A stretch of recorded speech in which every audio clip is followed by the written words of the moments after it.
You're listening to Systemic Error Podcast. The failure was designed.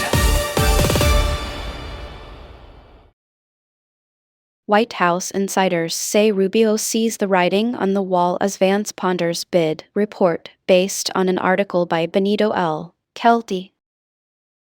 The GOP is not holding a primary, it is managing a succession. A succession, not a primary. The source story is really about one thing. The Republican Party's next president is being discussed less like a nominee and more like an heir. J.D. Vance is reportedly preparing a White House run. Marco Rubio is reportedly staying out of the way, and Donald Trump is still treated as the figure whose preferences shape the whole field. That is the actual power structure. Not polling, not personalities. Trump sits above the contest as the party's broker. Even as Vance positions himself to inherit the machinery, Trump still owns the levers. The telling detail is not that Vance is rising. It is that an anonymous source says Rubio's refusal to run sours Trump's plans. That is the entire Republican project in miniature. One man's relevance depends on whether he can manufacture a close contest for his own entertainment and leverage. Trump's problem is not ideology, it is control. He does not want a party. He wants a stage, a cast, and a storyline that keeps him central. The article's kingmaker language is not metaphorical flourish. It describes a party that still organizes itself around Trump's fear of becoming ordinary. Rubio did not get crowded out by ideas. Rubio's retreat, if that is what it is, should not be read as a profile in courage or weakness. It is a calculation inside a system where Trump remains the dominant allocator of ambition. The report frames this as Rubio seeing the writing on the wall, which is cleaner than the truth. In Trump's GOP, running against the heir apparent can mean running against the boss's preferred order. So the supposed contest is already distorted before it begins.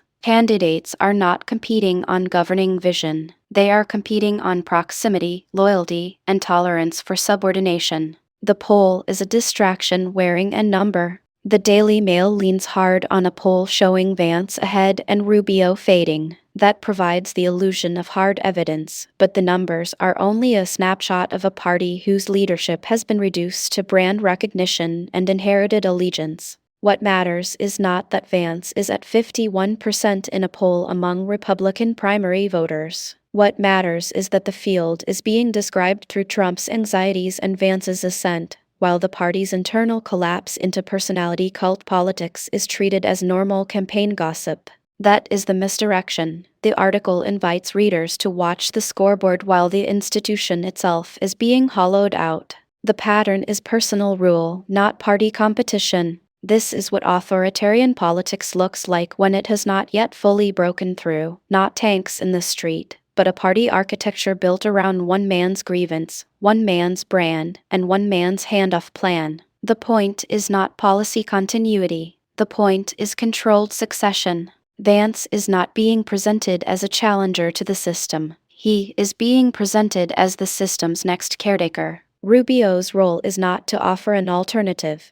It is to demonstrate how little room remains for independent ambition once a party has been remade around a single ruler's appetite for relevance. The real story. The story here is not that Vance is surging or Rubio is fading. The story is that Trump still commands the gravitational center of the Republican Party, and everyone else is behaving accordingly. The article covers this as political chatter. It is actually evidence of a party that has traded institutional competition for managed inheritance. That is the pattern worth naming. When a movement is organized around one dominant figure, the succession drama becomes the substance, and the party stops acting like a governing coalition altogether. You've been listening to Systemic Error. Thanks to Raw Story for today's article, with the automated voice of Amy. Thanks for listening.